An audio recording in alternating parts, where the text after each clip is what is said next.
It was different this time. It was the kind that stays inside you, warming you long after the show ends. He still told jokes, but they came from somewhere deeper, somewhere touched by friendship. He had performed the night before to roaring applause, but today his heart felt strangely heavy. The jokes that once burst from his lips now floated away like forgotten bubbles. As he stepped near an old oak tree, something caught his eye, a small puddle rippling in the rain.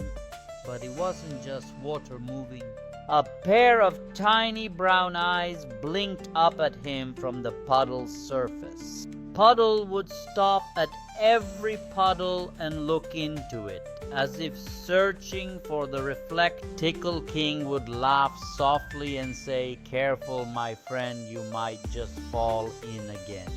"Well, well," said Tickle King, kneeling down. "Did you fall from the sky, little raindrop?"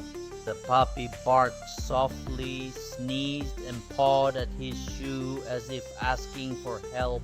Tickle King couldn't help but laugh, a deep, real laugh he hadn't felt in weeks. "You look like a puddle that learned how to smile," he said. "I'm calling you Puddle." From that rainy day onward, the two became inseparable. Puddle followed Tickle King everywhere, through parks, across busy sidewalks, even backstage before shows. Whenever Tickle King told a joke, Puddle's ears perked up. If the audience laughed, the puppy wagged his tail proudly. If they didn't, Puddle would bark once, and somehow the crowd would laugh anyway. It was as if the little puppy had his own sense of timing, a tiny comedian with paws. The world began to notice them, the famous laughter maker and his tiny muddy sidekick. But behind the laughter was a quiet friendship that didn't need words. After every performance, when the lights dimmed and the cheers turned to echoes, Tickle King would sit alone on the edge of the stage. That was when Puddle would hop onto his lap, curl into a warm ball, and simply be there. No jokes, no noise, just silent understanding. One evening, after a long day of rehearsals that felt like walking uphill through fog, Tickle King looked at Puddle and whispered, "What if one day I stop being funny? What if the world stops laughing?" Puddle tilted his head, his little eyes glimmering in the light, and then he did something simple. He licked Tickle King's face. That tiny act said more than any speech could. You don't have to be funny to be loved. That night, something inside Tickle King shifted. When he walked on stage, he didn't try to make the crowd laugh. Instead, he told them a story about a rainy day, a small puddle that held a shivering puppy, and a man who thought laughter was his only gift until he discovered love in its purest form. His voice wavered, but his heart was steady. The audience listened, smiling softly, some with tears in their eyes. And then, from the wings of the stage, a small bark echoed. Puddle had heard his name.